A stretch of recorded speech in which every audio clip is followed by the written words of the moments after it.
Hi friends, ఈరోజు ఈ వీడియోలో తెలంగాణ రాష్ట్ర వ్యాప్తంగా ఆసరా పెన్షన్ల కోసం అంటే చేయుత పెన్షన్ల కోసం ఎదురు చూస్తున్న ప్రతి ఒక్కరికి ఒక ముఖ్యమైన అప్డేట్ ఉంది. సీఎం రేవంత్ రెడ్డి గారి నాయకత్వంలో తెలంగాణ ప్రభుత్వం ఆసరా పెన్షన్ల పెంపు మరియు కొత్త పెన్షన్ల మంజూరీ విషయంపై కీలక నిర్ణయాలు తీసుకున్నట్లు సమాచారం. దానికి సంబంధించిన పూర్తి ఇన్ఫర్మేషన్ ఈ వీడియోలో తెలుసుకుందాం. అండ్ వీడియో మీ నచ్చితే లైక్ చేయండి ఫ్రెండ్స్.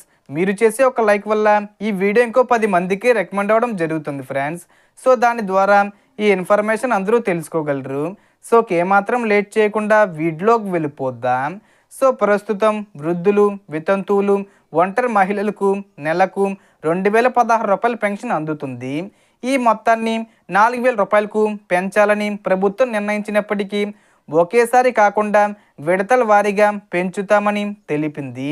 ఈ ఫిబ్రవరి 30 తేదీ వచ్చేలోపు అంటే 30 తేదీ కంటే ముందు తేదీల్లో అయినా లేదా మార్చిలో అయినా మొదటి విడతగా 1000 రూపాయలు పెంపు చేసి వృద్ధులు, వితంతువులు, ఒంటరి మహిళలకు 3000 రూపాయలు చెల్లించేలా చర్యలు తీసుకుంటామని సమాచారం.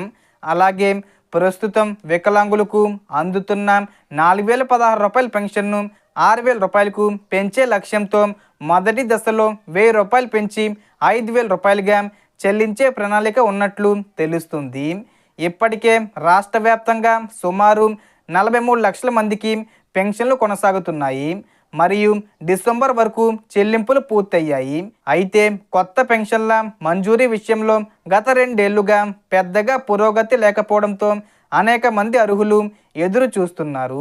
ఇప్పుడు ప్రభుత్వం ముందుగా వితంతువు మరియు వికలాంగుల పెన్షన్లకు ప్రాధాన్యత ఇస్తూ కొత్త దరఖాస్తులకు స్వీకరించే దిశగా చర్యలు తీసుకుంటుంది. వితంతు పెన్షన్కు దరఖాస్తు చేయాలంటే మరణ ధృవీకరణ పత్రం, భర్త ఆధార్ కార్డు, రేషన్ కార్డు, దరఖాస్తుదారుడి ఆధార్ కార్డు, ఓటర్ ఐడి మరియు ఆదాయ ధృవీకరణ పత్రం అవసరం. వికలాంగుల పెన్షన్కు దరఖాస్తు చేయాలంటే ration card, Aadhaar card, Sadaram certificate, UDID card, voter ID మరియు ఆదాయ ధృవీకరణ పత్రం తప్పనిసరి. అవసరమైన పత్రాలు సక్రమంగా సిద్ధంగా ఉంటే మాత్రమే దరఖాస్తు ప్రక్రియ సాఫీగా పూర్తవుతుంది. కాబట్టి ఆసరా పెన్షన్ పొందుతున్న వారు మరియు కొత్తగా అప్లై చేయదలిచిన వారు తమ పత్రాలను అప్డేట్ చేసుకుని సిద్ధంగా ఉండాలి. ప్రభుత్వం అధికారిక ప్రకటనలు విడుదల చేసిన వెంటనే అప్లై చేసే అవకాశం ఉంటుంది. సో ఈ వీడియోలో ఇన్ఫర్మేషన్ ఫ్రెండ్స్. మీకు ఈ వీడియో నచ్చితే లైక్ చేయండి, షేర్ చేయండి అండ్ సబ్స్క్రైబ్ చేసుకోండి. Thanks for watching.